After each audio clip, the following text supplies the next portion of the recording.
মুহতারাম হাজিরিন, আজকে আমি আপনাদের সামনে যে বিষয়টি নিয়ে আলোচনা করব সেই বিষয়টি জানা থাকা আমাদের সকলের জন্য অতীব জরুরি। যারা বিবাহ শাদী করেছেন তাদের জন্য তো জরুরি, যারা করেন নাই করবেন তাদের জন্যও জরুরি। যাদের বাচ্চা কাচ্চা দুনিয়াতে এসেছে তাদের জন্য শোনা আমি মনে করি ফরজ।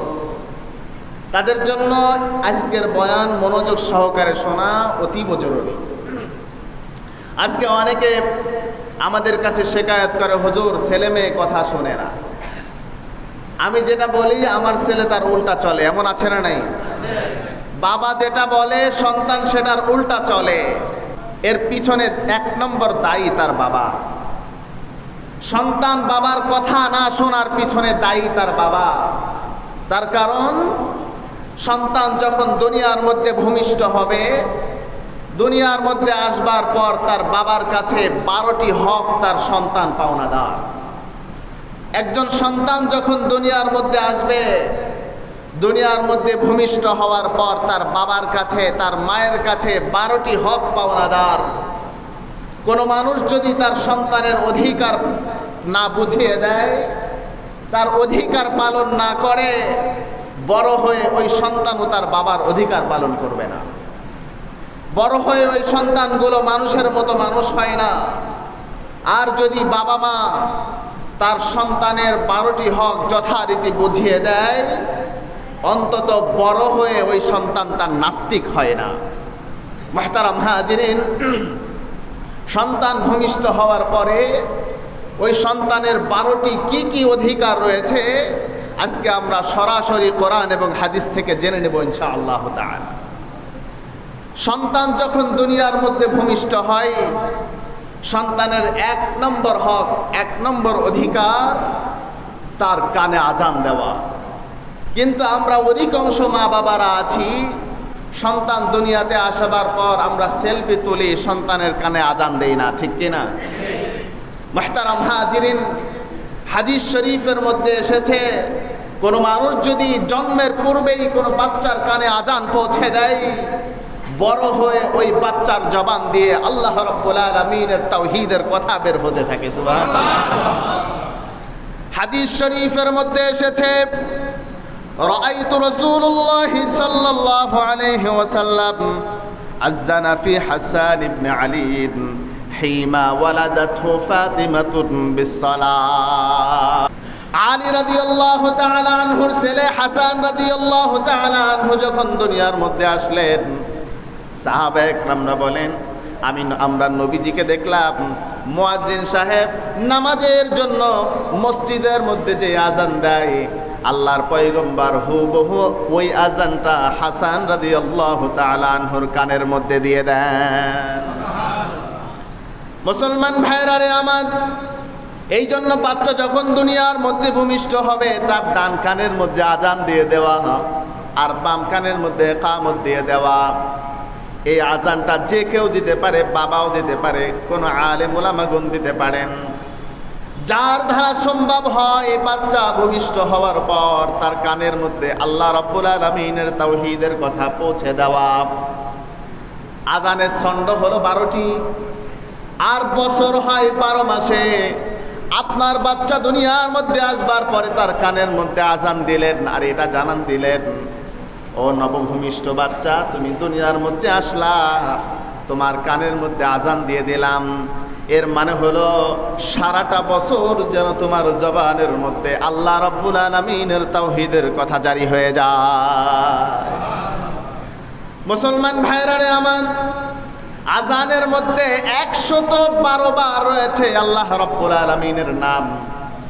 আর কোরআনুল কারীমের 112 নম্বর সূরার নাম হলো সূরাতুল ইখলাস। আজান আপনি আপনার সন্তানের কানের মধ্যে পৌঁছে দিলেন, এর মানে হলো আপনি আপনার সন্তানের কানের মধ্যে তাওহীদের বাণী পৌঁছে দিলেন। কোনো মানুষ যদি তার সন্তান ভূমিষ্ঠ হওয়ার পর তার সন্তানের কানের মধ্যে আজান পৌঁছে দেয়, ফুকাহায়ে কেরাম বলেন বড় হয়ে ওই সন্তানটা অন্তত নাস্তিক হবে না, ওই সন্তানটা ক্ষুধাদ্রোহী হবে না, ওই সন্তানটা আল্লাহ ওয়ালা হয়ে যাবে। সুবহানাল্লাহ।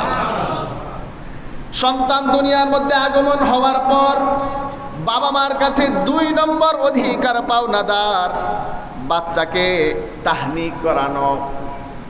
তাহনিক মানে হলো কোন উলামা ইকরামের মুখের মধ্যে খেজুর দিয়ে খেজুর চিবাবে, আর ওই চিবানো খেজুর হালকা কিছু অংশ ওই নবজাতক সন্তানের মুখের মধ্যে লাগিয়ে দিবে।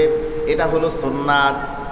হাদিস শরীফের মধ্যে এসেছে, আসমা বিনতে আবু বকর রাদিয়াল্লাহু তাআলা আনহু তিনি বলেন, আল্লাহর পয়গম্বর জনাবে মুহাম্মদুর রাসূলুল্লাহ সাল্লাল্লাহু আলাইহি ওয়াসাল্লাম যখন হিজরত করে মক্কা থেকে মদিনার মধ্যে তাশরিফ আনলেন, দীর্ঘ একটা সময় পর্যন্ত মুসলমানদের কোনো বাচ্চা কাচ্চা হচ্ছিল না, কোনো সন্তান দুনিয়ার মধ্যে ভূমিষ্ঠ হচ্ছিল না। এদিক দিয়ে কাফের মুশরিকরা খারাপ কথা বলা শুরু করলো যে মুসলমানরা এমন একটা অভিশপ্ত জাতি যে মুসলমানরা মদিনার মধ্যে আসার কারণে তাদের কোনো বাচ্চা কাচ্চা হয় না। আসমা বিনতে আবু বকর রাদিয়াল্লাহু তাআলা আনহু বলেন, আমার সন্তান যখন আমার পেটের মধ্যে আসলো, যখন দুনিয়ার মধ্যে ভূমিষ্ঠ হবে এমন মুহূর্তে আমি মদিনার দিকে রওনা হয়ে গেলাম। আমি যখন মদিনার কুবা নামক স্থানের মধ্যে পৌঁছে গেলাম, আমার সন্তান দুনিয়ার মধ্যে আসলো। আব্দুল্লাহ ইবনে জুবায়ের রাদিয়াল্লাহু তাআলা আনহু যখন দুনিয়ার মধ্যে আগমন করলেন, আসমা বিনতে আবু বকর বলেন, আমার সন্তানটাকে আল্লাহর পয়গম্বরের হাতের মধ্যে আমি দিয়ে দিলাম, আল্লাহর নবীর কোলের মধ্যে আমার সন্তানটা দিয়ে দিলাম। আমার সন্তানকে আল্লাহর পয়গম্বর হাতের মধ্যে নিয়ে সাহাবে একরামদেরকে নির্দেশ করলেন, যাও খেজুর নিয়ে আসো। যখন খেজুর আনা হলো, আল্লাহর পয়গম্বর ওই খেজুর চিবিয়ে খেজুরের কিছু অংশ আব্দুল্লাহ ইবনে জুবায়ের রাদিয়াল্লাহু তাআলা আনহুর মুখের মধ্যে লাগিয়ে দেন। কিতাবের মধ্যে এসেছে, আব্দুল্লাহ ইবনে জুবায়ের রাদিয়াল্লাহু তাআলা আনহুর মুখের মধ্যে, পেটের মধ্যে সর্বপ্রথম যে খাবারটা গিয়েছিল, দুনিয়ার কোনো খাবার যায় নাই, সর্বপ্রথম আল্লাহর পয়গম্বরের লালা মুবারক তার পেটের মধ্যে চলে যায়। মুসলমান ভাইরারে আমার, আল্লাহর পয়গম্বরের একজন সাহাবী হযরতে আবু মুসা রাদিয়াল্লাহু তাআলা আনহু তিনি বলেন, আমার সন্তান যখন দুনিয়ার মধ্যে ভূমিষ্ঠ হলো, আমি আমার সন্তানকে নিয়ে আল্লাহর পয়গম্বরের কাছে চলে গেলাম। আমি যখন আমার সন্তানকে আল্লাহর পয়গম্বরের হাতের মধ্যে দিলাম, আল্লাহর পয়গম্বর আমার সন্তানকে অনেক আদর করলেন এবং সাহাবা একরামদেরকে খেজুর আনার জন্য বললেন। যখন খেজুর আনা হলো, আল্লাহর পয়গম্বর খেজুর চিবিয়ে কিছু অংশ আমার সন্তানের মুখের মধ্যে লাগিয়ে দিলেন, আর তার নাম রাখলেন সাম্মাহু ইব্রাহিম, আর আমার সন্তানের নাম রেখে দিলেন ইব্রাহিম। তাহলে বোঝা গেল অসংখ্য হাদিস রয়েছে এই ব্যাপারে যে ছোট্ট বাচ্চা যখন দুনিয়ার মধ্যে ভূমিষ্ঠ হবে তাকে তাহনিক করানো, কোনো একজন আল্লাহওয়ালার কাছে নিয়ে গিয়ে খেজুর চিবিয়ে তার মুখের অল্প কিছু অংশ তার মুখে লাগিয়ে দেওয়া। আল্লাহওয়ালা কোনো বুজুর্গ ব্যক্তির লালা যদি ওই নবজাতক সন্তানের পেটে চলে যায়, হতে পারে আল্লাহ রব্বুল আলামিন এর বরকতের কারণে ওই সন্তানটাকে আল্লাহ তাআলা আল্লাহওয়ালা বানিয়ে দিবেন। সন্তান যখন দুনিয়ার মধ্যে ভূমিষ্ঠ হবে, সন্তানের 3 নম্বর অধিকার, আমরা যারা বাচ্চাকে দেখতে যাব, আমরা অনেকে বাচ্চাকে দেখতে যাই, বাচ্চাকে দেখতে গিয়ে ওই বাচ্চার জন্য দোয়া করা, মাগফিরাতের দোয়া করা, রহমতের দোয়া করা, ওই বাচ্চার জন্য বেশি বেশি দোয়া করা। শুধু তাই নয়, পয়গম্বর সাল্লাল্লাহু আলাইহি ওয়াসাল্লাম বলেন, তোমরা ওই বাচ্চার মা বাবার জন্য দোয়া করো। হাদিস শরীফের মধ্যে এসেছে, কানা রাসূলুল্লাহ সাল্লাল্লাহু আলাইহি ওয়াসাল্লাম ইউতা বিসবিয়ানি ফায়াদউ লাহুম বিল বারাকা। আল্লাহর পয়গম্বর যখন কোনো বাচ্চাকে দেখতে যেতেন তার জন্য দোয়া করতেন, রহমতের দোয়া করতেন, বরকতের দোয়া করতেন। এই জন্য কোনো বাচ্চাকে দেখতে গিয়ে দোয়া করা, অথচ আজকে আমরা দোয়া করি না, সেলফি উঠাই, বার্থডে পালন করি, অথচ আল্লাহর পয়গম্বর বলেন তোমার সন্তানের জন্য দোয়া করো, সন্তানের মা বাবার জন্য দোয়া করো। হাদিসের মধ্যে এসেছে তোমরা এই বলে দোয়া করো, বারাকাল্লাহু আলাইকা ওয়া আলা উম্মতি মুহাম্মাদিন সাল্লাল্লাহু আলাইহি ওয়াসাল্লাম। সন্তানের জন্য যখন এই দোয়া করা হয়, বারাকাল্লাহু আলাইকা, আল্লাহ রাব্বুল আলামিন তোমার হায়াতের মধ্যে বরকত দান করুক, তোমার জীবনের মধ্যে বরকত দান করুক, তোমার প্রত্যেকটা কাজের মধ্যে বরকত দান করুক। আল্লাহ রাব্বুল আলামিন তোমার জীবনে বরকত দান করে তামাম বিশ্বের উম্মতে মুহাম্মাদের জন্য তোমাকে কবুল করে নি। এই জন্য সন্তানের জন্য দোয়া করা, এটা হলো 3 নম্বর হক, 3 নম্বর অধিকার। বাচ্চার 4 নম্বর অধিকার আকিকা করানো, অথচ আজকে আমরা আকিকা করতে চাই না। ছোট্ট বাচ্চা যখন দুনিয়ার মধ্যে আসে 50,000 টাকা খরচ করে সিজার করতে পারি, 5,000 টাকা খরচ করে আকিকা করতে চাই না, ঠিক কিনা? সিজার করতে 50-60 হাজার টাকা লেগে যায়, কিন্তু হাওলাত করে হলেও আমরা সিজার করাই। আকিকা করতে 5-7 হাজার টাকা লাগে, আকিকা করতে চায় না। অথচ আল্লাহর পয়গম্বর বলেন, তোমরা যখন আকিকা করবে তোমার বাচ্চার জন্য, আল্লাহ রাব্বুল আলামিন তোমার বাচ্চাকে অসংখ্য বিপদ আপদ থেকে হেফাজত করবেন। সুবহানাল্লাহ। কিন্তু বড় দুঃখের বিষয়, আমরা আকিকা করতে চাই না। মুহতারাম হাজিরিন, আকিকা করলে কত ফজিলত! আল্লাহ রাব্বুল আলামিনের হাবিব অসংখ্য হাদিসের মধ্যে বলেছেন, তোমরা আকিকা করো তোমার বাচ্চার জন্য। আকিকা করার কারণে আল্লাহ রাব্বুল আলামিন তোমার বাচ্চাকে অসংখ্য রোগ ও মুসিবত থেকে হেফাজত করবেন। সুবহানাল্লাহ। হাদিস শরীফের মধ্যে এসেছে, কুল্লু গুলামিন রহিবিন বিআকিকাতিন তুসবাহু আনহু আন মাসাবিহিম ওয়া ইহলাহু রাসুহু। আল্লাহর পয়গম্বর জনাবে মুহাম্মদুর রাসূলুল্লাহ সাল্লাল্লাহু আলাইহি ওয়াসাল্লাম বলেন, তোমার বাচ্চা যখন দুনিয়ার মধ্যে ভূমিষ্ঠ হবে, কুল্লু রহিমিন বিআকিকাতিন, প্রত্যেকটা নবজাতক সন্তান, প্রত্যেকটা নবজাতক শিশু আকিকার সাথে সম্পৃক্ত রয়েছে। তুসবাহু আনহু আন মাসাবিহিম, 7ম দিনে তার জন্য আকিকা করবে। ওয়া তুসবাহু আনহু আন মাসাবিহিম ওয়া ইহলাহু রাসুহু, আর 7 দিনের দিন তার মাথার চুল মুন্ডন করে দিবে। চুল কামানোর পরে ওই চুলের ওজন পরিমাণ রূপা আল্লাহর রাস্তার মধ্যে সাদাকা করে দিবে। এটা হলো 4 নম্বর হক, আপনার কাছে পাওনাদার। বাচ্চার জন্য আকিকা করা, 7 দিনের দিন আকিকা করা, মাথার চুল মুন্ডিয়ে দেয়া, আর চুলের ওজন পরিমাণ রূপা আল্লাহর রাস্তার মধ্যে সাদাকা করে দেওয়া। আল্লাহর পয়গম্বর বলেন, কোন বাবা মা যদি তার সন্তানের জন্য এটা করতে পারে, আল্লাহ রাব্বুল আলামিন ওই বাচ্চার পুরাটা জীবনের মধ্য থেকে অসংখ্য বিপদ আপদ থেকে আল্লাহ তাকে হেফাজত করবেন। হাদিস শরীফের মধ্যে আরো এসেছে, قال رسول الله صلى الله عليه وسلم حقيقة للسبعة أو ل14 أو ل21। আল্লাহর পয়গম্বর বলেন, 7ম দিনে তোমরা আকিকা করবে। এই 7ম দিনে যদি আকিকা করা তোমাদের যারা সম্ভব না হয়, তাহলে 14তম দিনে তোমরা আকিকা করবে। এই 14তম দিনেও যদি আকিকা করা তোমাদের জন্য সম্ভব না হয়, তাহলে 21তম দিনে তোমরা আকিকা করবে। 21তম দিনেও যদি আকিকা করা সম্ভব না হয়, জীবনের যে কোনো একটা সময় আকিকা করে নিবে, আল্লাহ রাব্বুল আলামিন কবুল করে নিবেন। তাহলে বোঝা গেল, আকিকা করার সুন্নত তরিকা হচ্ছে 7 দিনে করতে হবে আকিকা, অথবা 14 দিনের দিন আকিকা করতে হবে, অথবা 21তম দিনে আকিকা করতে হবে। এটা হলো সুন্নত তরিকা। আর পুরো জীবনে একবার করলেন, 20 বছর পরে 40 বছর পরে করলেন, ওটা সুন্নত তরিকা হয় নাই, কিন্তু আকিকা হয়েছে। আকিকার সুন্নত তরিকা হচ্ছে 7তম দিনে, 14তম দিনে, 21তম দিনে। কোন ছাগল দিয়ে আমরা আকিকা করব, পুরুষ নাকি মহিলা? আল্লাহর পয়গম্বর বলেন, ছাগলটা পুরুষ হোক আর মহিলা হোক কোনো সমস্যা নেই। ছেলের জন্য 2টা ছাগল আর মহিলার জন্য 1টা ছাগল। আল্লাহ রাব্বুল আলামিনের হাবিব বলেন, ছাগল পুরুষ হোক মহিলা হোক তাতে সমস্যা নেই। পুরুষের জন্য 2টা ছাগল, মহিলার জন্য 1টা ছাগল যদি তোমরা কুরবানি করতে পারো, জবেহ করতে পারো, আল্লাহ তোমাদের আকিকাকে কবুল করে নেবেন। সুবহানাল্লাহ।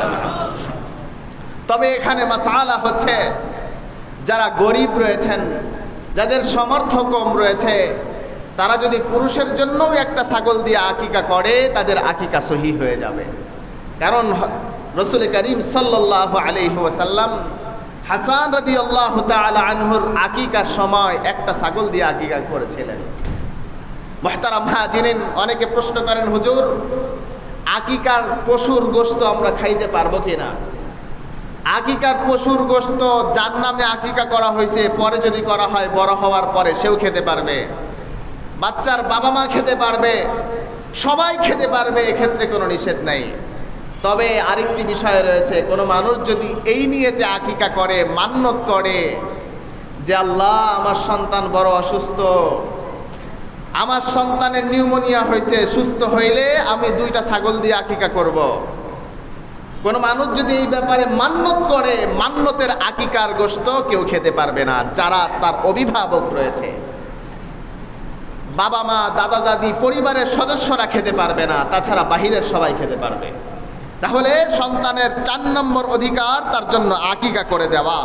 আর এই আকিকা করার কারণে আল্লাহ রাব্বুল আলামিন তার উপর থেকে অসংখ্য বিপদ ও মুসিবতকে দূর করে দেন। সুবহানাল্লাহ।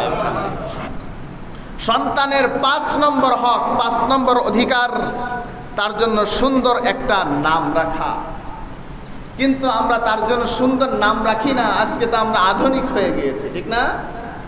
চিন্তা করি কোনটা আধুনিক নাম। ইসলামিক নামগুলো আমরা রাখতে চাই না। আবার অনেক পণ্ডিত আছে, তারা নাম রাখে মিম। কোরআনের মধ্যে তারা বলে, তুমি তোমার সন্তানের নাম মিম রাখছো কেন? বলে কোরআনের মধ্যে আছে। তা আমি বলি, তুমি সরোয়া রাখো তোমার সন্তানের নাম, ঠিক কিনা?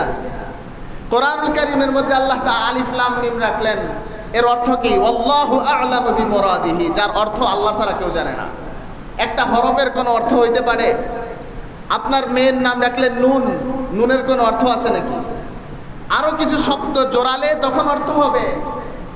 একটা শব্দ রেখে নিলেন যার কোনো অর্থ নাই, অথচ নামের অনেকটা প্রভাব রয়েছে। হাদিস শরীফের মধ্যে এসেছে, কিয়ামতের ময়দানে আল্লাহ রাব্বুল আলামিন ডাকবেন, আলী দাঁড়িয়ে যাও। আলী নামের যত মানুষ দুনিয়াতে ছিল সবাই দাঁড়িয়ে যাবে। সুবহানাল্লাহ। আল্লাহ তাআলার রহমতে জোশ বেড়ে যাবে। আল্লাহ বলবেন, তোমরা দাঁড়িয়েছ, তোমাদেরকে তো ডাকি নাই, আমার পয়গম্বরের সাহাবী আলীকে ডেকেছি, যাও তোমরা যেহেতু দাঁড়িয়েছ তোমাদেরকে মাফ করে দিলাম, আমার জান্নাতি হয়ে। আল্লাহ ডাকবেন, উমর দাঁড়াও। যত উমর আছে সবাই দাঁড়াই যাবে। আল্লাহ তাআলার রহমতের দরজায় জোশ মারবে। আল্লাহ তাআলা বলবেন, তোমাদেরকে তো ডাকি নাই, ডেকেছি আমার উমরকে, আমার পয়গম্বরের সাহাবী উমরকে ডেকেছি, তোমাদেরকে তো ডাকি নাই। আল্লাহ রাব্বুল আলামিন বলবেন, যাও তোমরা যেহেতু দাঁড়িয়েছ আমি তোমাদেরকে মাফ করে দিলাম। সুবহানাল্লাহ। এই জন্য নামের ওসিলায় কিয়ামতের ময়দানে অনেক মানুষ নাজাত পেয়ে যাবে। আপনি আপনার সন্তানের নাম সন্টু, বন্টু, পিন্টু রাখলেন, আপনার সন্তানের অধিকার আপনি ক্ষুণ্ণ করেছেন। আপনি আধুনিক অবস্থান টুকান আপনার সন্তানের জন্য, অথচ আপনার সন্তানের অধিকার আপনি ক্ষুণ্ণ করার কারণে কিয়ামতের ময়দানে আল্লাহ তাআলার বিচারের কাঠগড়ায় আপনাকে দাঁড়াতে হবে। আপনার সন্তানের অধিকার আপনি কেন ক্ষুণ্ণ করেছেন? সুন্দর একটা নাম রাখা, এটা আপনার সন্তান আপনার কাছে হক পাওনাদার। কিন্তু আপনি মডেলিং জগতের অসভ্য নর্তকীদের নামকে আপনি চুজ করেন, পছন্দ করেন। আপনি মডেলিং খোঁজেন, আপনি আধুনিক খুঁজতেছেন, অথচ ইসলাম বলেছে তোমার নামকে সুন্দর, তোমার বাচ্চার নামকে সুন্দর রাখা, এটা তোমার বাচ্চা তোমার কাছে হক পাওনাদার। কিন্তু বড় দুঃখের বিষয়, আমরা আজকে আধুনিক হয়ে গিয়েছি, আমাদের বাচ্চার নাম আব্দুল্লাহ রাখতে চাই না, ঠিক কিনা? অথচ রাসূল বলেছেন আল্লাহর কাছে সবচেয়ে প্রিয় নাম হচ্ছে আব্দুল্লাহ, আব্দুর রহমান, আব্দুল খালেক। কিন্তু এগুলো আমরা ওল্ড মনে করি, পুরাতন মনে করি, এটা আমরা রাখতে চাই না, ঠিক কিনা? তো আমরা কেমন মুসলমান হইলাম? আমরা আমাদের সন্তানের নাম সন্টু বন্টু রাখি, ইসলামিক নাম রাখতে চাই না, অথচ আমরা আমাদেরকে মুসলমান দাবি করতেছি। এটা কখনো কোনো মুসলমানের সন্তান করতে পারে না। আর মনে রাখবেন মুসলমান, আপনার সন্তানের অধিকার যদি আপনি ক্ষুণ্ণ করেন, কিয়ামতের ময়দানে আপনাকে আল্লাহর কাছে জবাবদিহিতা করতেই হবে, এর মধ্যে কোনো সন্দেহ নাই। হাদিস শরীফের মধ্যে এসেছে, সাআলা রাসূলুল্লাহ সাল্লাল্লাহু আলাইহি ওয়াসাল্লাম, ইয়া রাসূলুল্লাহ আলিমনা হাক্কাল ওয়ালিদি ওয়া মা হাক্কাল ওয়ালাদা ইয়া রাসূলুল্লাহ। সাহাবা একরাম আল্লাহর পয়গম্বরকে প্রশ্ন করলেন, ওগো রাসূলুল্লাহ ওগো নবীজি, বাবা মার হক আমরা জানলাম, আমাদেরকে জানাইলেন সন্তান তার বাবা মাকে খেদমত করবে, দেখাশোনা করবে, বাবা মার কথা অনুযায়ী তারা চলবে। আমরা বুঝলাম বাবা মার কি কি অধিকার রয়েছে, হক রয়েছে। আমরা জানতে চাই সন্তান তার বাবা মার কাছে কোনো অধিকার পাওনাদার আছে কিনা। আল্লাহর পয়গম্বর বলেন ক্বালা ফালইউহসিন ইসমান, আল্লাহর পয়গম্বর বলেন অবশ্যই তোমার সন্তান তোমার কাছে অধিকার পাওনাদার।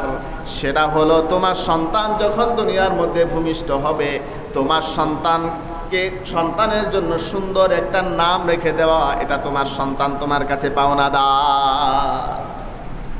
বাবা মার কাছে তার সন্তান পাওনাদার, তার জন্য সুন্দর একটা নাম রেখে দেওয়া। অথচ আজকে আমরা এই বিষয়ে গাফেল রয়েছি, আধুনিক নাম করতে থাকি, ইসলামিক নাম খুঁজি না।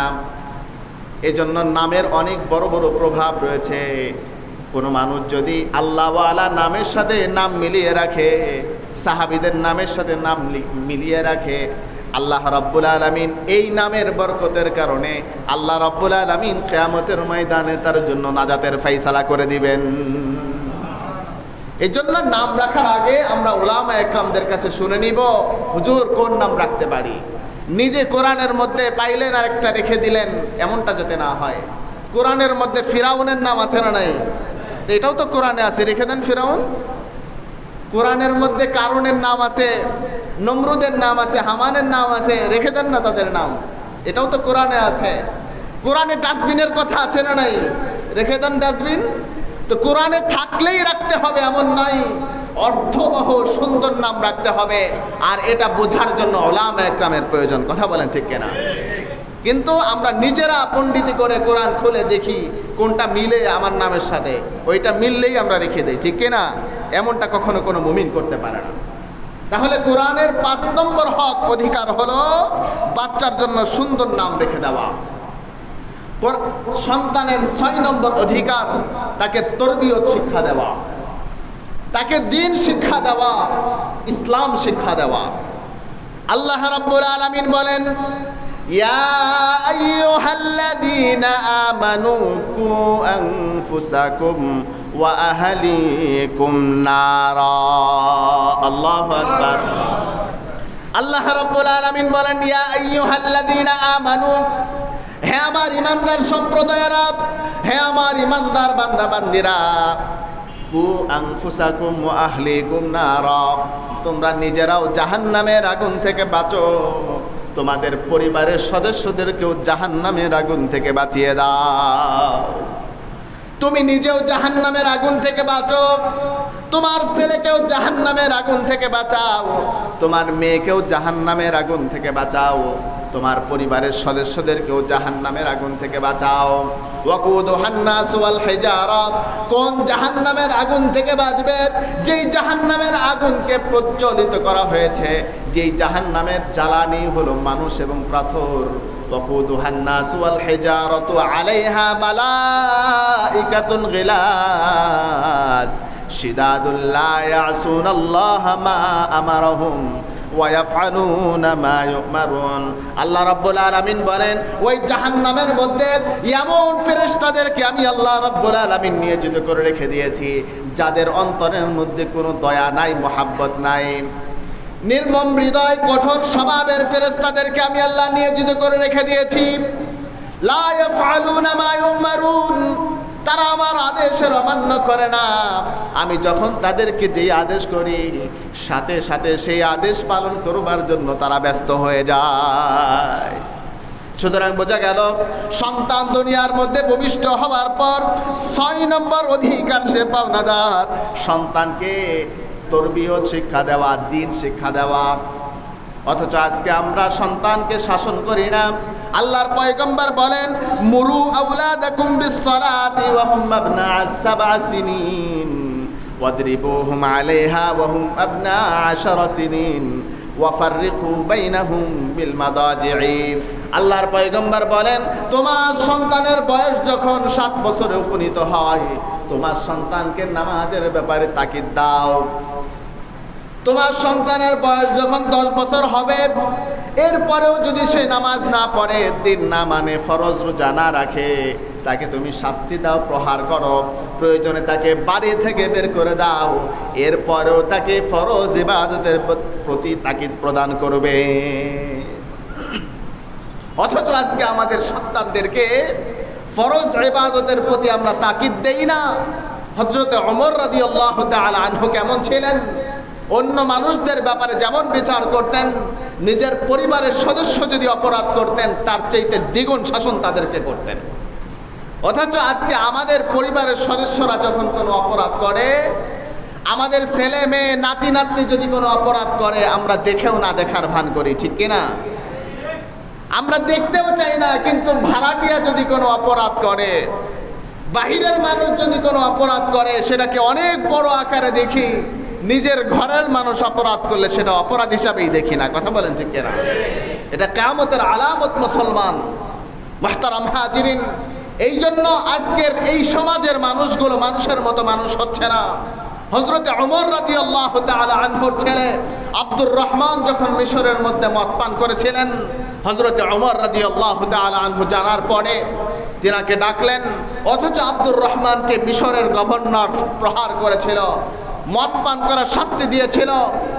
এরপরেও হযরত ওমর রাদিয়াল্লাহু তাআলা আনহু তিনার সন্তান আব্দুর রহমানকে এমনভাবে প্রহার করেছিলেন, কিতাবের মধ্যে আজও লিপিবদ্ধ আছে, ইতিহাসের কিতাবের মধ্যে আজও লিপিবদ্ধ আছে, যে ব্যাত দিয়ে তাকে প্রহার করা হয়েছিল, ব্যাতের সাথে আব্দুর রহমান রাদিয়াল্লাহু তাআলা আনহুর শরীর থেকে তার শরীরের চামড়াগুলো উঠে এসেছিল। এত জোরে জোরে তাকে প্রহার করেছিল। অথচ আজকে আমাদের সমাজের মানুষ ছেলে মেয়ে নাতি নাতনি অপরাধ করলে এটাকে আমরা নিজের চোখে দেখতে পাই না, কিন্তু অন্য মানুষ অপরাধ করলে সেটাকে অনেক বড় করে দেখি, ঠিক কিনা? এটা করা যাবে না। এটা করতেছি দেখেই আজকে আমাদের সন্তানগুলো অমানুষ হচ্ছে, আমাদের সন্তানগুলো আজকে নেশাখোর হচ্ছে, অমানুষ হচ্ছে। যদি নিজের সন্তানের ব্যাপারে কড়া শাসন রাখতাম, আমাদের সন্তানগুলো আজকে অমানুষ হতো না। এই জন্য সন্তানকে তরবিয়ত শিক্ষা দেওয়া, এটা সন্তান আপনার কাছে অধিকার পাওনাদার। কারণ ছোট্ট একটা সন্তান, 10 বছর 12 বছরের ছেলে, সে বুঝে না কোন দিকে যাচ্ছে, সে বুঝতেছে না কোন দিকে যাচ্ছে, তার যৌবনের তাড়নায় যেদিকে ইচ্ছা সেদিকে দৌড়াদৌড়ি করছে। আপনি বুঝবান বাবা, আপনি তার অভিভাবক, আপনি যদি তাকে নিয়ন্ত্রণ না করেন, সে যদি বিপদগামী হয়ে যায়, কিয়ামতের ময়দানে এর জবাবদিহিতা আপনাকে করতেই হবে আল্লাহর দরবারে। মুহতারাম হাজিরিন, এই জন্য সন্তানের 6 নম্বর অধিকার তাকে তরবিয়ত শিক্ষা দেওয়া। 7 নম্বর সন্তানের অধিকার তাকে দ্বীনি শিক্ষা দেওয়া, সন্তানকে কোরআনী শিক্ষা দেওয়া। অথচ আজকে আমাদের সন্তানদেরকে ইংলিশ মিডিয়ামে পড়াই, সন্তানদেরকে কোরআনী শিক্ষা দিতে চাই না, ঠিক কিনা? মুহতারাম হাজিরিন, বড় দুঃখ লাগে।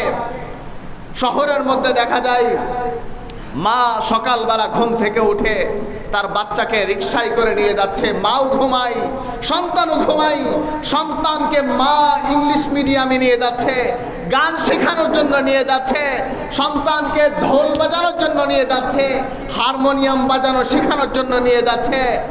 অথচ বাচ্চাকে কষ্ট করে মাদ্রাসায় নিয়ে যায় না, কোরআন শেখানোর জন্য নিয়ে যায় না। মনে রাখবেন মুসলমান, কোন মানুষ যদি এই অবস্থান তার দিলের মধ্যে লালন করে, কিয়ামতের ময়দানে নবীর আশিক রাসূল হিসাবে সে পরিচয় দিতে পারবে না। মুহতারাম হাজিরিন, সন্তানকে দ্বীনি শিক্ষা দেওয়া, এটা সন্তান তার বাবা মার কাছে অধিকার পাওনাদার। যদি ক্ষুণ্ণ করে, কিয়ামতের ময়দানে আসামির কাঠগড়ায় তাকে দাঁড় করানো হবে। মুহতারাম হাজিরিন, হাদিস শরীফের মধ্যে এসেছে, পয়গম্বর সাল্লাল্লাহু আলাইহি ওয়াসাল্লাম বলেন, তলাবুল ইলমি ফরিদাতুন আলা কুল্লি মুসলিম। আল্লাহর রাসূল বলেন, দ্বীনি ইলম শিক্ষা করা আমি তোমাদের জন্য ফরজ করে দিলাম। আল্লাহ তোমাদের জন্য ফরজ করে দিয়েছেন, অতএব কোরআনের শিক্ষা অর্জন করা তোমাদের জন্য ফরজ। একজন মানুষ নামাজ পড়বে, নামাজের মধ্যে যতগুলো সূরার প্রয়োজন হবে সবগুলো সূরা জানা থাকা তার জন্য ফরজ। নামাজের মধ্যে যতগুলো মাসআলার সম্মুখীন সে হবে সবগুলো মাসআলা জানা থাকা তার জন্য ফরজ। এরকমভাবে ইসলামের প্রত্যেকটা ক্ষেত্রে সে যখন যাবে ওই বিষয়ের মাসআলা জানা থাকা তার জন্য ফরজ। আপনি যদি তাকে দ্বীনি শিক্ষা না দেন, আপনি যদি তাকে কোরআনের শিক্ষা না দেন, এই সন্তান কিয়ামতের ময়দানে আল্লাহর কাছে বিচার দেবে, আল্লাহ আমার বাবা আমাকে কোরআন শিখায় নাই, আমার অভিভাবক আমাকে দ্বীন শিখায় নাই, আল্লাহ আমি শিখি নাই দেখে আমল করতে পারি নাই, আল্লাহ আজকে তো আমি জাহান্নামে যাচ্ছি, আজকে তো আমি জাহান্নামী হয়ে গেলাম, আমার অভিভাবক আমাকে কোরআন শিখায় নাই দেখে নামাজ আমি সহি করে পড়তে জানি নাই, আমি একা আজকে জাহান্নামে যাব না, আমার অভিভাবককে সাথে করে আমি জাহান্নামে যেতে চাই। কিয়ামতের ময়দানে কোনো উপায় থাকবে না। এই জন্য আমাদের ছেলে মেয়ে নাতি নাতনি যারা আছেন, সর্বপ্রথম আমাদের ছোট্ট বাচ্চাদের প্রথম শিক্ষাটা হবে কোরআনের শিক্ষা। কথা বলেন ঠিক কিনা? প্রথম শিক্ষাটা হবে কোরআনের শিক্ষা। আপনার সন্তানকে ইঞ্জিনিয়ার বানান, ডাক্তার বানান, নিষেধ নেই, কিন্তু তার প্রাথমিক শিক্ষাটাই হবে কোরআনের শিক্ষা, তার প্রাথমিক শিক্ষাটাই হবে দ্বীনি শিক্ষা। কথা বলেন ঠিক কিনা? মুহতারাম হাজিরিন, তাহলে 7 নম্বর অধিকার আপনার কাছে আপনার বাচ্চা পাওনাদার, যে আপনার বাচ্চাকে আপনি দ্বীনি শিক্ষা দিবেন, কোরআনের শিক্ষা দিবেন। 8 নম্বর, বাচ্চাদের মাঝে সমতা বন্টন করা। বাচ্চাদের মাঝে সমতা বন্টন করা। আপনার 4 জন সন্তান রয়েছে, 4 জনকে আপনাকে সমান দৃষ্টিতে দেখতে হবে। আপনার একটা মেয়ে একটা ছেলে, ছেলেকে ভালোবাসলেন, মেয়েকে ভালোবাসলেন না, আল্লাহ তাআলার কাছে আপনাকে জবাবদিহি করতে হবে।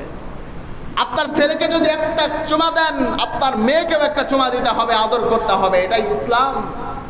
ছেলেকে বেশি ভালোবাসলেন, মেয়েকে কম ভালোবাসলেন, চলবে না। আল্লাহ বলছেন তোমাকে আমি আল্লাহর কাছে জবাবদিহি করতেই হবে। দলিল আল্লাহ রাব্বুল আলামিন কোরআনুল কারীমের মধ্যে সুস্পষ্টভাবে বলেছেন, কুল্লুকুম রাঈন ওয়া কুল্লুকুম মাসউলুন আন রাইয়াতি। প্রত্যেকটা মানুষ দায়িত্বশীল, আর তার দায়িত্ব সম্পর্কে আমি আল্লাহর কাছে অবশ্যই জবাবদিহি করতে হবে। সন্তানের দায়িত্বশীল তার বাবা।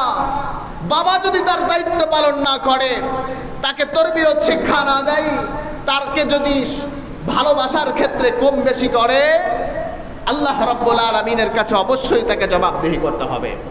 অথচ আজকে আমাদের অবস্থা এত খারাপ হয়ে গিয়েছে, আজকে আমাদের সমাজের মা বোনদেরকে বঞ্চিত করা হয় সম্পদ থেকে, আর ছেলেদের নামে সব সম্পদ লিখে দেওয়া হয়। কথা বলেন ঠিক কিনা? এমন দাজ্জাল সমাজে নাই? যারা ছেলের নামে জমি জমা বাড়ি গাড়ি সব লিখে দেয়, মেয়েকে বঞ্চিত করে, এমন দাজ্জাল আছে না নাই? কথা বলে। মুহতারাম হাজিরিন, নামাজ পড়লেন মসজিদের মধ্যে এসে, কপালটা কালো বানাইয়া ফেললেন, দাড়ি পাকাইয়া ফেললেন, 5 ওয়াক্ত নামাজ মসজিদে এসে পড়লেন, কি লাভ হবে? বান্দার হক নষ্ট করেছেন। কিয়ামতের ময়দানে আল্লাহ মাফ করবে না, বান্দা যদি মাফ না করে। সন্তানকে সম্পদ থেকে বঞ্চিত করেছেন, মেয়ে সন্তানকে সম্পদ থেকে বঞ্চিত করেছেন, ছেলের নামে সব লিখে দিয়েছেন। বয়স হয়ে গিয়েছে, মসজিদে এসে আল্লাহ আল্লাহ জিকির করেন, চলবে না, চলবে না আল্লাহ আল্লাহ জিকির। মেয়েকে সন্তানকে আপনি সম্পদ থেকে বঞ্চিত করেছেন, কিয়ামতের ময়দানে আল্লাহর কাছে আপনাকে জবাবদিহি করতেই হবে। কথা বলেন ঠিক কিনা? মুহতারাম হাজিরিন, এই বুজুর্গি কোনো কাজে আসবে না যদি মেয়েকে সম্পদ থেকে বঞ্চিত করেন।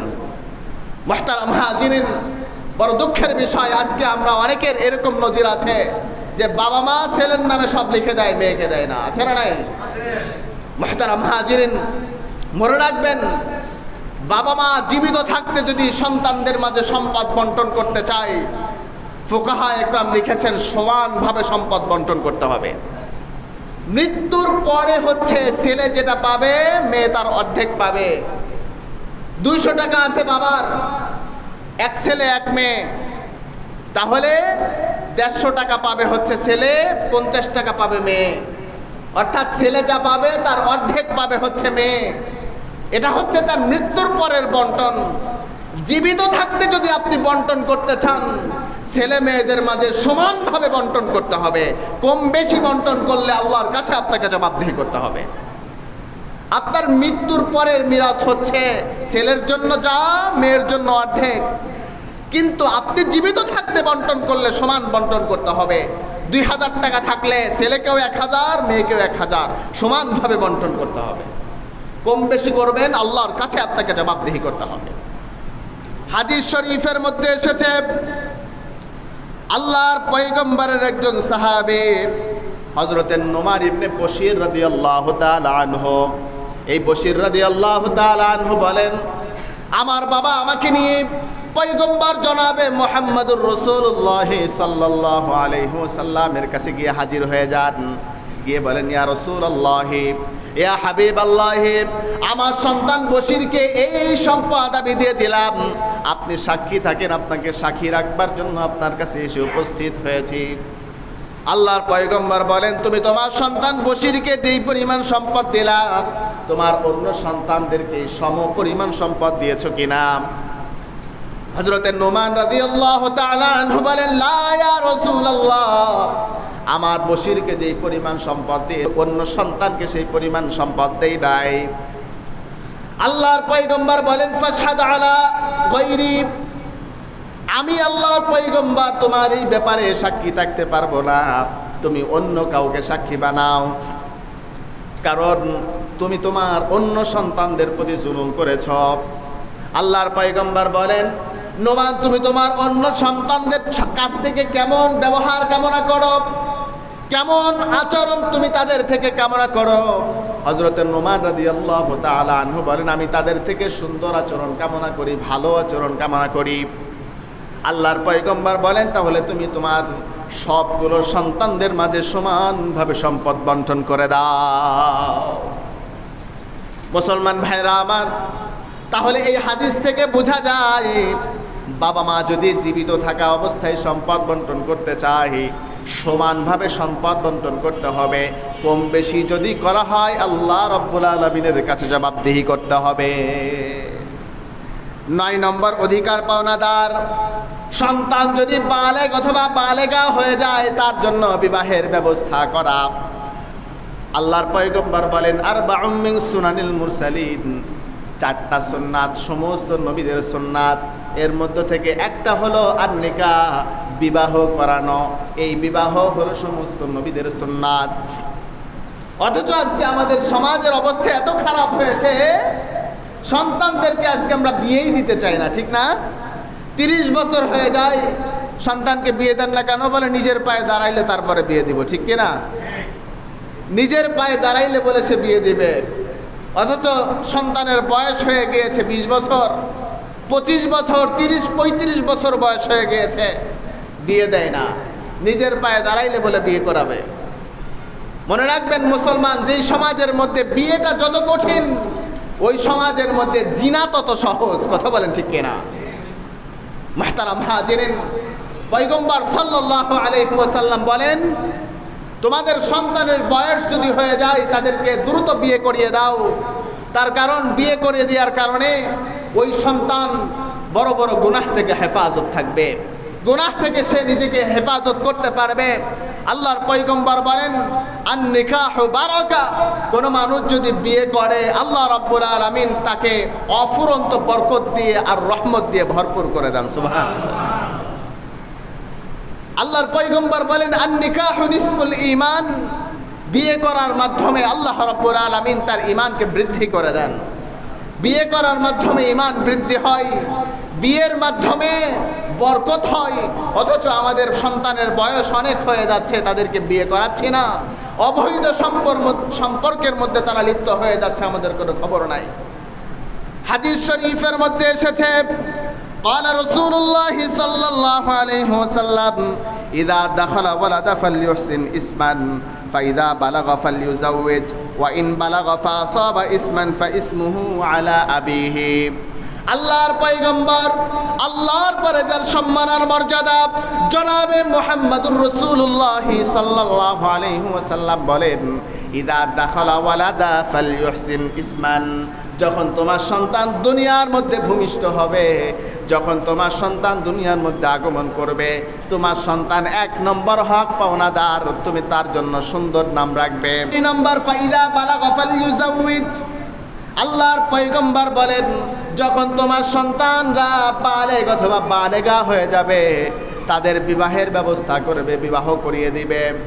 যদি তাদেরকে বিবাহ না করাও, ওয়াইন বালাগা ফাসাবা ইসমান ফাইসমুহু আলা আবিহি, আল্লাহর পয়গম্বর বলেন বালেগা হওয়ার পরেও যদি কোনো বাবা মা তার সন্তানকে বিবাহ না করায়, ওই সন্তান যত অপরাধ করবে, যত জিনা করবে, যত অপকর্মের মধ্যে লিপ্ত হয়ে যাবে, আল্লাহর পয়গম্বরের ঘোষণা, সে জিনা করে যত গুনাহ করবে তার বাবা মার আমল নামার মধ্যে সম পরিমাণ গুনাহ আল্লাহ লিপিবদ্ধ করে দেন। সন্তান বালেগ হওয়ার পরেও যদি বিয়ে না করানো হয়, ওই সন্তান যত অপরাধ করবে, পয়গম্বরের হাদিস, আল্লাহর পয়গম্বর বলেন সন্তান জিনা করবে তার যত গুনাহ হবে, সন্তান রাত ভরে ফোনের মধ্যে জিনা করবে যত গুনাহ হবে, তার বাবা মার আমল নামার মধ্যে সম পরিমাণ গুনাহ লিপিবদ্ধ করে দেওয়া হয়। এই জন্য বাচ্চা কাচ্চার যখন বয়স হয়ে যাবে, ছেলেমেয়ের বয়স হয়ে গেলে তাকে প্রতিষ্ঠিত করবার জন্য বসায় রাখবেন না, তাকে বিয়ে করিয়ে দেবেন। প্রতিষ্ঠিত মানুষদের দিকে তাকান, যারা বিশ্ব জয় করেছে, বড় বড় ব্যক্তিত্ব যারা রয়েছে, তারা বিয়ে করার পরেই বড় ব্যক্তিত্ব হয়েছে। কথা বলেন ঠিক কিনা? বড় ব্যক্তিত্ব হয়েছে বিয়ে করার পরে, বিয়ে করার আগে নয়। তাকিয়ে দেখেন, যত বড় ব্যক্তিত্ব দেখবেন সবাই বিয়ে করার পরে বড় ব্যক্তিত্ব হয়েছে। শেখ সাদি রহমতুল্লাহ আলাইহির দিকে তাকান, কাজী নজরুলের দিকে তাকান, বড় বড় ব্যক্তিত্ব যারাই হয়েছেন বিয়ে করার পরে হয়েছেন, কারণ বিয়ে করার পরে তার মেধা স্থির হয়ে যায়, বিয়ে করার আগে তার মেধা স্থির হয় না। কথা বলেন ঠিক কিনা? মুহতারাম হাজিরিন, তাহলে বোঝা গেল সন্তান বালেগা হইলে তাদেরকে বিয়ে শাদী করিয়ে দেওয়া, না করাইলে তারা যত অপরাধ করবে সম পরিমাণ গুনাহ বাবা মার আমল নামার মধ্যে লিখে দেওয়া হয়। 10 নম্বর, বিবাহের ক্ষেত্রে ছেলে মেয়ের মতামতের ব্যাপারে প্রাধান্য দেওয়া। আজকে মেয়েকে দেখে গেছে ছেলে, মেয়ের মতামতও নেয় না, বিয়ে ঠিক করে ফেলে। এমন বাবা মা আছে না নাই? ছেলেকে নিয়ে গেছে মেয়ে দেখবার জন্য, ছেলের মতামত নেয় না, বাবা মা বিয়ে ঠিক করে ফেলে। অথচ ইসলাম বলেছে বিবাহের ক্ষেত্রে উভয়ের মতামত নিতে হবে। পয়গম্বরের একজন সাহাবী আল্লাহর পয়গম্বরের কাছে এসে বলেন, ইয়া রাসূলুল্লাহ, আমার বাবা আমার চাচাতো ভাইয়ের সাথে বিবাহ ঠিক করেছে, আমার মতামত নেয় নাই। রাসূল বললেন, তুমি কি চাও? তুমি কি এই বিবাহ ভেঙে দিতে চাও কিনা? সাহাবী বলেন, আমার বাবা যেহেতু এই ব্যাপারে সিদ্ধান্ত নিয়েছেন, আমি এটা ভাঙতে চাই না, তবে এটা আপনার কাছে কামনা করি আপনি একটা রুলস জারি করে দেন যে মেয়েদেরও বিবাহের ক্ষেত্রে, ছেলেদেরও বিবাহের ক্ষেত্রে যে মতামতের প্রয়োজন রয়েছে এটা আপনি গৃহীত করে দেন। কাজেই আল্লাহর পয়গম্বর বলেছেন বিবাহের ক্ষেত্রে ছেলের যেরকম মতামত লাগবে মেয়েদেরও এরকম স্বতঃস্ফূর্ত মতামত লাগবে। মতামত ছাড়া যদি বিয়ে করিয়ে দেন, মনে রাখবেন 3 দিন পরে ওই বিয়ের মধ্যে ফাটল ধরে যায়। এমন নজিরও অনেক আছে না নাই? এমনটা করবেন না মুসলমান। ছেলের যেরকম মতামত নেবেন মেয়ের ওরকম মতামত নেবেন, কারণ মেয়ের মতামত ছাড়া যদি বিয়ে তাকে পড়াইয়া দেন, তাহলে আপনি যেন আপনার মেয়ের অধিকার ক্ষুণ্ণ করলেন। এই অধিকার ক্ষুণ্ণ করার কারণে কিয়ামতের ময়দানে আল্লাহ তাআলার সামনে আপনাকে আসামির কাঠগড়ায় দাঁড়াতে হবে। তাহলে বোঝা গেল 10 নম্বর অধিকার পাওনাদার, বিবাহের ক্ষেত্রে মা বাবা তার সন্তানের মতামতের প্রাধান্য দিবে। 11 নম্বর, সন্তানের ভরণ পোষণের দায়িত্ব দেওয়া। অথচ বড় দুঃখের বিষয়, বাবা জুয়া খেলে হাজার হাজার টাকা নষ্ট করে, পরিবারের জন্য সপ্তাহে একদিন গোশত কিনে না। এমন দাজ্জাল বাবা মা আছে না নাই? মেয়ের জন্য দুধ কিনে না, কিন্তু গাঞ্জার পিছনে টাকা খরচ করে। এমন শয়তান আছে না নাই? মনে রাখবেন মুসলমান, যে সমস্ত শয়তানেরা, যে সমস্ত বাবার নামের কলঙ্ককারী ব্যক্তিরা তাদের সন্তানকে বঞ্চিত করে অধিকার থেকে, স্ত্রীকে তাদের হক থেকে বঞ্চিত করে, মনে রাখবেন কিয়ামতের ময়দানে অবশ্যই আল্লাহর কাছে আপনাকে জবাবদিহি করতে হবে। আল্লাহ তাআলার সামনে আপনাকে আসামির কাতারে দাঁড়াতে হবে। আপনি আপনার সন্তানের অধিকার ক্ষুণ্ণ করেছেন। সন্তান বালেগ হওয়ার আগ পর্যন্ত তার মুখে খাবার তুলে দেয়া এটা আপনার দায়িত্ব। আপনি লুডো খেলে আপনার টাকাকে নষ্ট করেন, তাস খেলে সম্পদ নষ্ট করেন, গাঁজা খেয়ে সম্পদ নষ্ট করেন, অথচ মেয়ের দুধ কিনে দেন না, ঘরের মধ্যে বাজার করেন না। আল্লাহর পয়গম্বর বলেছেন, তোমার মতো শয়তান, তোমার মতো পাপিষ্ঠ নরদম আল্লাহর আসমানের নিচে জমিনের উপরে আর কেউ হতে পারে না। হাদিস থেকে বলছি, আমার বানানো কোনো কথা নয়। আল্লাহর পয়গম্বর সাল্লাল্লাহু আলাইহি ওয়াসাল্লাম বলেন, কাফা বিল মারই আই ইউদাইয়া মা ইয়াকুলু।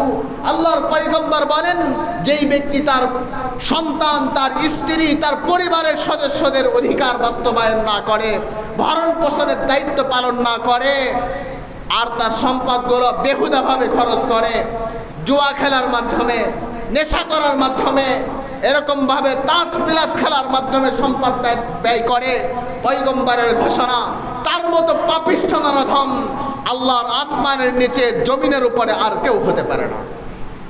তাহলে বোঝা গেল সন্তানের 11 নম্বর অধিকার হলো তাদের অধিকার বাস্তবায়ন করা, খাবারের অধিকার বাস্তবায়ন করা, ভরণ পোষণের অধিকার বাস্তবায়ন করা। সন্তানের 12 নম্বর অধিকার, পয়গম্বর সাল্লাল্লাহু আলাইহি ওয়াসাল্লাম বলেন, তোমরা তোমাদের সন্তানের জন্য বদদুয়া করবে না। অথচ আমাদের মা যারা আছেন সন্তানের জন্য অহরহ বদদুয়া করতে থাকে। একটু থেকে একটু কিছু হইলেই সন্তানের জন্য বদদুয়া করে যে তুই মানুষ হবি না কোনোদিন, ঠিক কিনা? এরকম বদদুয়া করতে থাকে, বিভিন্নভাবে বদদুয়া করতে থাকে। রসুল বলেছেন, মায়ের জবান থেকে সন্তানের জন্য যেই দোয়া করা হয়, ওই দোয়া আল্লাহ কখনো ফেরত দেন না। আপনি আপনার সন্তানের জন্য বদদুয়া করলেন, শয়তান বলে গালি দিলেন, সন্তানকে আপনি গালি দিলেন, তার জন্য বদদুয়া করলেন, মনে রাখবেন রাগের সময় করেছেন, তাতে কি হয়েছে? আল্লাহ যদি এই দোয়াকে কবুল করে নেয়, সারা জীবন আপনাকে পস্তাইতে হবে। কথা বলেন ঠিক কিনা? এজন্য সন্তানকে বদদুয়া দিবেন না। পয়গম্বর সাল্লাল্লাহু আলাইহি ওয়াসাল্লাম বলেন, আমি মিরাজের রাত্রে অসংখ্য নারীদেরকে দেখলাম জাহান্নামের মধ্যে। সাহাবায়ে কেরাম প্রশ্ন করলেন, কেন তাদেরকে এত জাহান্নামের মধ্যে দেখলেন? পয়গম্বর সাল্লাল্লাহু আলাইহি ওয়াসাল্লাম বলেন, 2টি কারণে। 1 নম্বর কারণ হচ্ছে তারা তাদের সন্তানকে গালিগালাজ করত, তাদের সন্তানকে অভিশাপ দিত। এই অভিশাপ দেওয়ার কারণে জাহান্নামের মধ্যে আল্লাহ রাব্বুল আলামিন তাদেরকে গ্রেফতার করেছেন। জাহান্নামের মধ্যে অধিকাংশ মহিলা থাকবে তাদের সন্তানকে অভিশাপ দেওয়ার কারণে। এই জন্য সন্তান যত অপরাধ করুক, সন্তানের জন্য দোয়া করবেন, আল্লাহ তোকে হেদায়েত দান করুক, আল্লাহ তোকে ভালো করুক, আল্লাহ তোকে হেদায়েত নসিব করুক। এই জন্য রাগের সময় সন্তানের জন্য বদদুয়া নয়, সন্তানের জন্য দোয়া করব। পারবো তো ইনশাআল্লাহ? কোনো মানুষ যদি সন্তানের এই 12টি অধিকার বাস্তবায়ন করে, সন্তানের এই 12টি অধিকার বুঝিয়ে দেয়, পয়গম্বর সাল্লাল্লাহু আলাইহি ওয়াসাল্লাম বলেন, বড় হয়ে অন্তত সন্তানটা নাস্তিক হবে না, মুরতাদ হবে না, ইসলাম বিদ্বেষী হবে না। কথা বলেন ঠিক কিনা? কথা বলেন মুহতারাম হাজিরিন। এই জন্য আমরা আমাদের সন্তানের অধিকারগুলো বাস্তবায়ন করব। এই সন্তানগুলো বড় হয়ে আমাদেরকে বৃদ্ধাশ্রমের মধ্যে পাঠাবে না, এই সন্তানগুলো আমাদেরকে বোঝা মনে করবে না, এই সন্তানগুলো আমাদের খেদমতে নিয়োজিত হয়ে যাবে। সুবহানাল্লাহ ওয়া বিহামদিহি।